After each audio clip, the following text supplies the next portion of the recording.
हिमाचल प्रदेश की राजधानी शिमला के ऐतिहासिक रिज मैदान पर 3 अक्टूबर का दिन इतिहास के पन्नों में दर्ज हो गया। हिमाचल प्रदेश सरकार की मुख्यमंत्री सुख आश्रय योजना के तहत प्रदेश भर के 2466 निराश्रित बच्चों को 4.68 करोड़ रुपए की राशि वितरित की गई। कार्यक्रम में प्रदेश भर के करीब 900 बच्चों ने हिस्सा लिया। मुख्यमंत्री सुखविंदर सिंह सुक्खू ने अपने संबोधन के दौरान कहा कि सरकार इन बच्चों को इनका अधिकार दे रही है। हिमाचल प्रदेश आज पूरे देश के सामने एक उदाहरण के तौर पर स्थापित हुआ, जहां कानून के तहत निराश्रित बच्चों का उनका अधिकार दिया जा रहा है। कार्यक्रम में 30 बच्चों को एडवांस लैपटॉप भी वितरित किए गए। मुख्यमंत्री ने कहा कि प्रदेश भर के अन्य 298 से निराश्रित बच्चे जो 11वीं और 12वीं क्लास में पढ़ रहे हैं, उन्हें भी आने वाले 3 से 4 दिन में लैपटॉप उपलब्ध करवाए जाएंगे। मुख्यमंत्री सुखविंदर सिंह सुक्खू ने अपने संबोधन के दौरान बच्चों से कहा कि वे कभी भी खुद को अकेला न समझें। निराश्रित बच्चे अकेले नहीं हैं।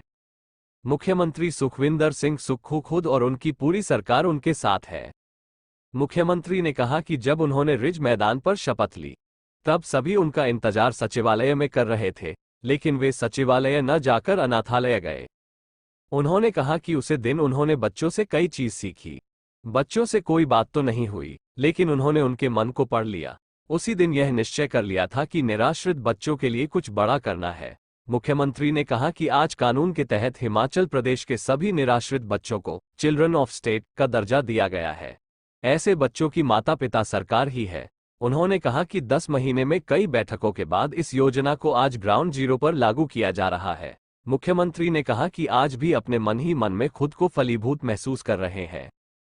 मुख्यमंत्री सुख आश्रय योजना के तहत प्रदेश में ऐसे 2700 बच्चों की पहचान की गई है, जो अपने रिश्तेदारों के पास रह रहे हैं। ऐसे बच्चों को भी सरकार 27 साल की उम्र तक हर महीने 4000 रुपए की पॉकेट मनी देगी। इसके अलावा सरकार 12वीं के बाद इन बच्चों की PhD तक की पढ़ाई तक का खर्च उठाएगी।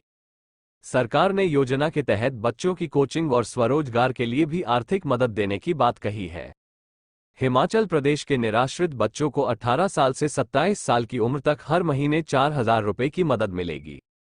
इस तरह निराश्रित बच्चों को हर साल 48,000 की राशि उपलब्ध होगी। इसके अलावा बच्चों को कपड़े खरीदने के लिए भी हर साल 10,000 की राशि उपलब्ध करवाई जाएगी। स्वरोजगार के लिए सरकार निराश्रित बच्चों को 2 लाख रुपए की मदद उपलब्ध करवाएगी। आज हुए कार्यक्रम में भी 3 बच्चों को 2-2 लाख रुपए की राशि उपलब्ध करवाई गई।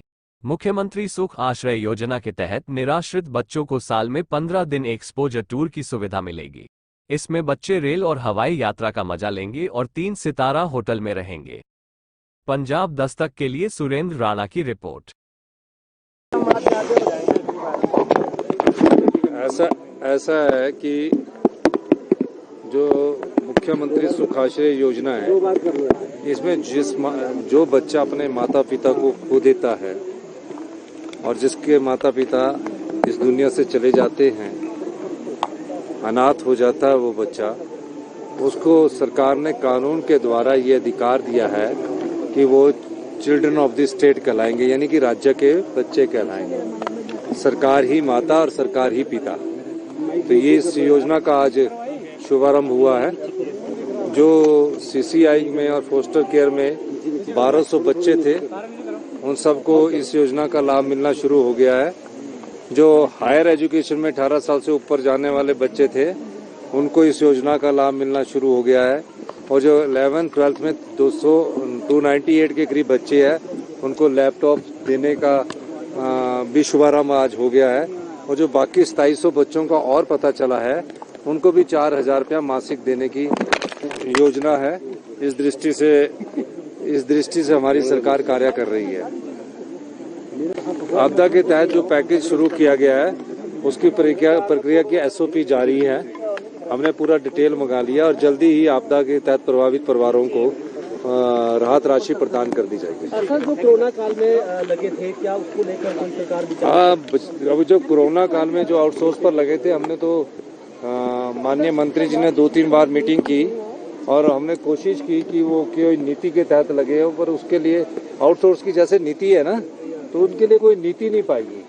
और जब नीति नहीं पाएगी तो अभी उनको हमने कैसे एडजस्ट करना, वो हम विचार कर रहे हैं। लेकिन कई बार ऐसा होता है ना, कानून के बगैर रख दिया गया हूँ, अब ओम प्रकाश चौटाला जी की तो अपनी पार्टी थी, उन्होंने थोड़ी सी जेवीटी में गलती की और 10 साल की सजा उन्होंने भुगती है। तो हम उस कानून का अध्ययन करने के बाद इनको आउटसोर्स कर्मचारियों को कैसे हमने राहत प्रदान करिए उस बारे में हमारा सरकार विचार रखती है। तो जो जिला परिषद कैडर हड़ताल पर है उसका मेन मुख्य कारण उनकी मांगे हैं। ग्राम सभा में जो नहीं आए हैं वो कोरम पूरा नहीं हुआ है, तो अब इसको जहाँ कोरम पूरा नहीं हुआ वहाँ दोबारा से ग्राम सभा आयोजित की जाएगी। सर, जो पूर्व सरकार में भर्तियां हुई है तो क्या उनकी जांच करेगी? कोई पॉलिटिकल कनेक्शन तो नहीं, उसमें इरेगुलरिटी तो नहीं हुई है? नहीं, पूर्व सरकार की भर्तियों की तो जांच चल रही है। 65 लोग अरेस्ट हो चुके हैं, सबॉर्डिनेट सिलेक्शन बोर्ड भंग भी हो चुका है और दोबारा राज्य चयन आयोग का गठन भी हो गया है।